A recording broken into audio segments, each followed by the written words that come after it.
Shoutout mga kalambat, 2 million follower na po pala tayo ngayon. Maraming pong salamat sa lahat ng suporta ninyo dahil ang lahat po ng ito ay hindi naman po namin maabot kung hindi dahil sa inyo.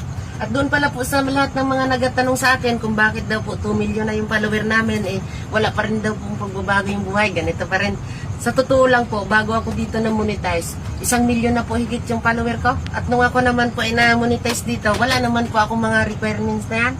Dahil nga po medyo malayo yung kuhaan dito sa amin at kapos din nga kami noon. Talagang natagalan ako bago ako nakakuha.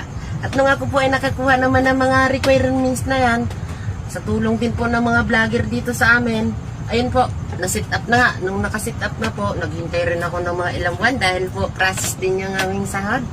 Nung ako po ay nakakuha po ng sahod dito, hindi naman po porque million yung follower natin ay million din yung sahod. Pero ayos na po yun sa amin. Malaking tulong talaga yun. At sana po sa sunod, makapagawa din kami ng bahay. Kain tayo. Ito po yung ulam. Prito na bangus. Bago sa dito sana. Kamatis na may tuyo. No.